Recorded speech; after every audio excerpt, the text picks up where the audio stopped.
Assalomu alaykum aziz yurtdoshlar. Siz O'zbekiston 24 telekanalining O'zbekiston vaqti bilan dasturini jonli efirda tomosha qilyapsiz. Assalomu alaykum barchaga. Biz bilan boshlangan kuningiz yaxshi yangiliklarga to'la bo'lsin. Eslatib o'tamiz, bugun 3-iyun haftaning chorshanba kuni.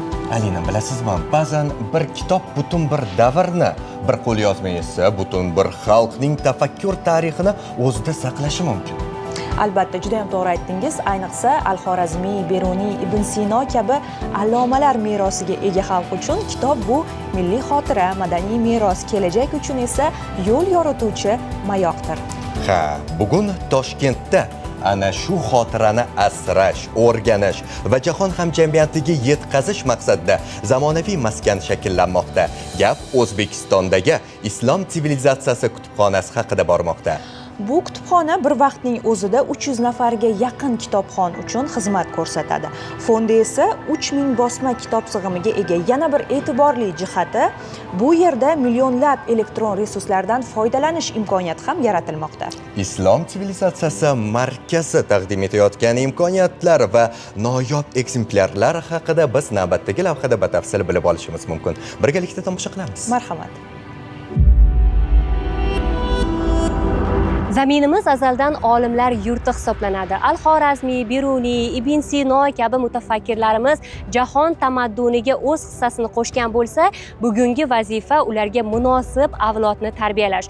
Ana shu maqsad yo'lida O'zbekistondagi Islom sivilizatsiyasi markazida zamonaviy kutubxona ish boshladi. O'zbekiston vaqti bilan dasturi orqali mana shu kutubxona faoliyati bilan tanishtiramiz. Ko'rib turganingizdek, kutubxonaga Qo'qon portali orqali kiriladi. Ketdik.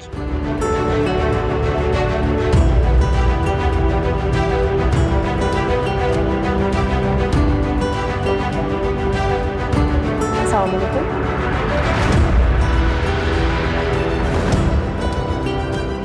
Demak, darvozadan kirganda xavfsizlik tizimidan o'tiladi. Albatta, kutubxonaga yeguliklar, ichimliklar olib kirish mumkin emas va biz ro'yxatdan o'tish bo'limiga o'tamiz va ro'yxatdan o'tib olamiz. Ichkariga kirgandan so'ng birinchi bo'lib ro'yxatdan o'tish kerak. Ba'zi bir talablar bor, ya'ni ro'yxatdan o'tmoqchi bo'lgan fuqaro 14 yoshga to'lgan bo'lishi talab etiladi. Albatta, o'zimiz bilan ID karta yoki pasportning asl nusxasini yoki elektron nusxasini taqdim etishimiz kerak bo'ladi.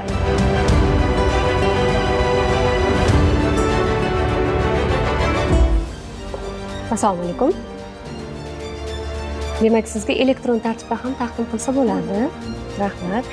Kutubxonadan foydalanish uchun ID kartani yoki bir martalik yoki 2 yil muddatga olishingiz mumkin bo'ladi. Hozir mana guvohi bo'ldik, xorijiy fuqarolar ham bir martalik ID kartalarni oldilar va bemalol kutubxonadan kirib bir kun davomida foydalanishlari mumkin bo'ladi. Biz esa 2 yil muddatga ID kartani olamiz.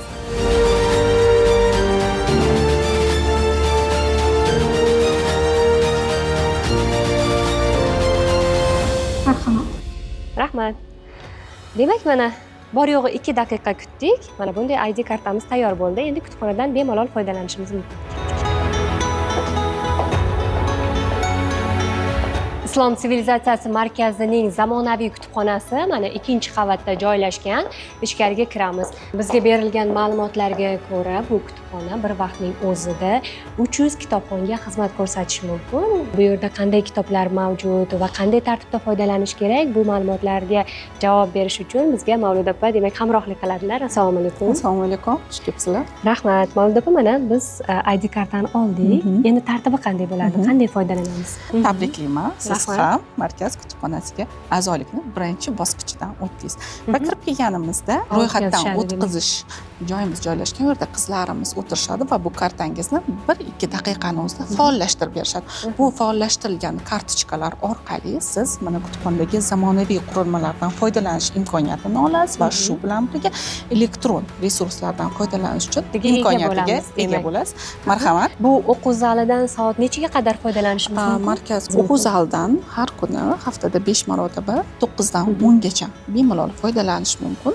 Haftaning shanba kunlari esa 9 dan 6 gacha kelib bemalol foydalanishingiz mumkin. Mana biz hozir ro'yxatdan o'tkazish bo'limiga keldik. Qizlarimiz o'tirishibdi va 1-2 daqiqaning ichida sizni kartangizni faollashtirib berishadi. Marhamat. Rahmat. Assalomu alaykum.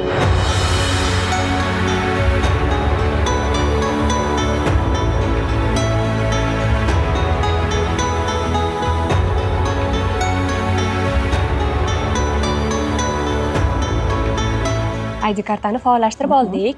Endi kutubxona bilan tanishtirsangiz, qanday bo'limlardan tashkil topgan? Mana endi siz kartani faollashtirib bo'lganingizdan keyin bo'ldi.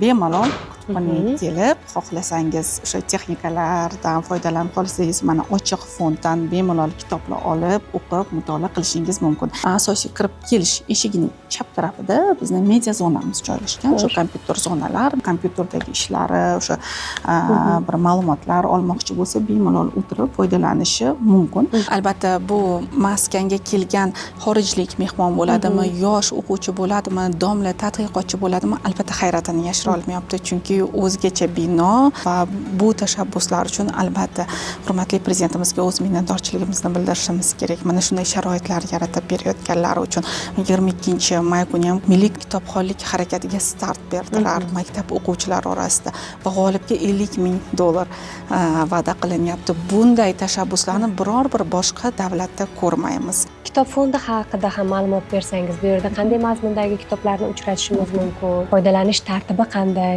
Markaz kutubxonasida hozirgi kunda 40 ming yaqin kitoblar qabul qilingan. Hozir bu zalda esa 30 ming yaqin kitoblar joylangan. Asosiy kitoblarning mazmun mohiyati ilm fanga oid bo'lgan kitoblar, tarix, san'at, din, mana shunday mazmundagi kitoblar, arxeologiyaga oid bo'lgan kitoblar joylangan.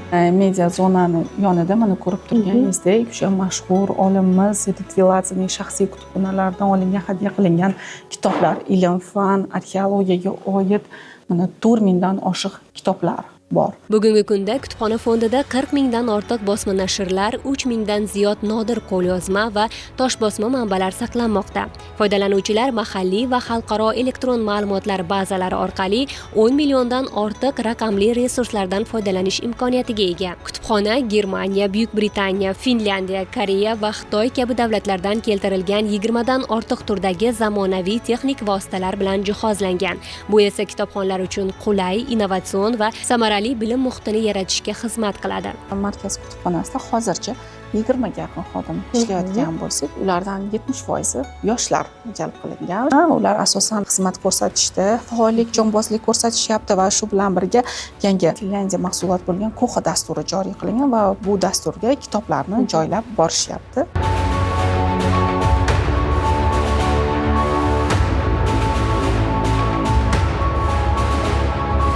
Koxa dasturimizda biz kutubxonadagi turgan kitoblarni har bitta javondan olib kirityapmiz. Kitob javonlarini, raqamlarni qo'yib ketyapmiz. Kelgan foydalanuvchilar o'z vaqtlarini tejash uchun bizni dasturimizga kirib, kerak bo'lgan kitoblarni bemalol qidirishlari mumkin. Когда мне было 7 лет, 7 yoshligimda buvim meni birinchi marta kutubxonaga olib borgan edi. Bu men uchun eng yaxshi sovg'a bo'lgan. O'shandan beri kutubxona men uchun go'yo ikkinchi uyga aylangan. Men Tomskda universitetda o'qiganman. O'sha yerda ham kutubxona mening asosiy maskanim edi. Qayerda bo'lsam ham men doim kutubxonalarga kiraman, chunki bu men uchun juda qiziqarli va muhim. Bu yerda kutubxona ochilganligini bilganimda bu imkoniyatni qo'ldan boy bermadim va sizning kutubxonangiz menda juda ajoyib taassurot qoldirdi.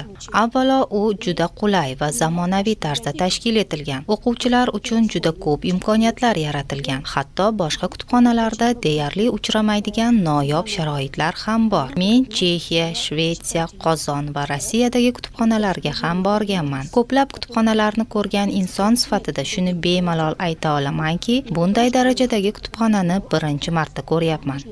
Pour les étudiants que nous étions, bu kutubxona juda yuqori darajada jihozlangan. U to'liq va mukammal. Hech narsa e'tibordan chetda qolmagan. Bu esa albatta juda qadrlanadi. Hatto ko'zi ojizlar uchun ham barcha sharoitlar yaratilgan. Ular uchun Braille yozuvidagi kitoblar mavjud. Qulay o'tirish va tinglash imkonini beruvchi jihozlangan joylar bor. Kitoblarni ovozli shaklda eshitish imkoniyati ham mavjud. Bundan tashqari bu yerda turli xildagi zamonaviy hududlar ham bor. Masalan, coworking zonasi, majlis xonalari. Umuman olganda, bu yerga kelgan odam o'ziga kerak bo'lgan hamma kitobni topa oladi va eng qulay sharoitlarda foydalanadi.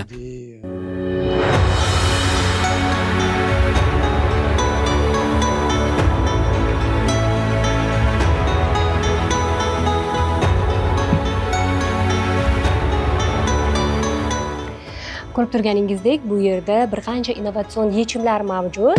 Mana bunday xonalarda boshqa kitobxonlarga xalaqit bermagan holda Zoom majlislari yoki ovoz yozish ishlarini amalga oshirish mumkin bo'ladi. Shuningdek, bu yerda kitoblarni bakteriyalardan tozalaydigan mana bunday uskunalar ham bor. Bu yerga kitobni qo'ygan holda sterillab, so'ngra yana olib foydalanish mumkin bo'ladi. Umuman olganda, kutubxonada barcha kitobxonlar uchun qulay sharoitlarga ega ilmiy muhit yaratilgan.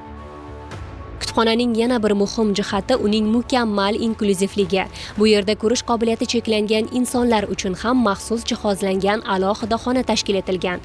U zamonaviy texnologiyalar bilan ta'minlangan bo'lib, bir vaqtning o'zida 8 nafar foydalanuvchiga xizmat ko'rsatishi mumkin. Xonada o'rnatilgan Xitoydan keltirilgan video kattalashtirgich qurilmalari matnlarni bir necha barobar kattalashtirib, ularni aniq ko'rish imkonini beradi. 24 dyumli ekran, avtofokus va turli kontrast sozlamalari orqali kitob o'qish ancha yengillashadi. Bu texnologiya orqali zaif ko'ruvchi insonlar mustaqil ravishda bilim olish imkoniyatiga ega bo'ladi. Ko'zi ojiz, nogironligi bor shaxslar uchun Brail tilidagi kitoblar bor. Brail harflari bilan jihozlangan klaviaturalarimiz ham bor. Har tomonlama imkoniyat yaratilgan.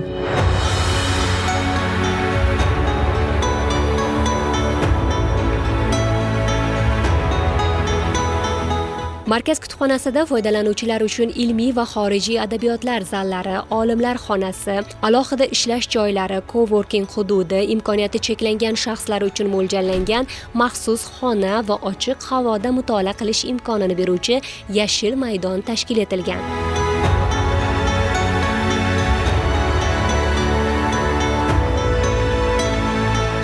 Demak, bu yerda turli davlatlarning nomlarini, bayroqlarini ko'rishimiz mumkin ekan. Ozarbayjon, Qirg'iziston, bu davlatlardan keltirilgan kitoblarmi? Ha, Markaz kutubxonasining xalqaro hamkorligini ko'rsatib beruvchi bir maydon desak ham bo'ladi. Bu yerda o'sha xorijdan keltirilgan, hadya qilingan kitoblar jamlangan. Bu ham kitobxonlar, tashrif buyuruvchilar uchun bemalol foydalanishga qo'yilgan. Menga kerakli bo'lgan barcha kitoblarni bu yerdan topib juda ham xursand bo'ldim. Shunaqa sharoitli kutubxona ochilganligiga. Dars qilish uchun hamma sharoitlar bu yerda yaratilgan, juda ham shinam, tinch, yorug'. Prezidentimizga rahmat, shunaqa kutubxonalarni ochib, shunaqa tashabbuslari uchun. Ko'p tanishlarim bu yerda zamonaviy kitoblar bor. Ko'p kitoblar shu yerdan topsam bo'ladi deyishdi. Shuning uchun bu yoqqa tashrif buyurdim. Taassurotim yaxshi, izlagan kitoblarim topildi. Bundan xursandman, o'zim yoqdi. Yaqindagina kitobxonlar uchun o'z eshiklarini ochgan bu kutubxona bugun ilmga chanqoq yoshlar, tadqiqotchilar va kitobsevarlar uchun haqiqiy ma'naviyat va tafakkur makoniga aylanib ulgurdi. Bilim va ma'rifat olami sizni ham kutmoqda.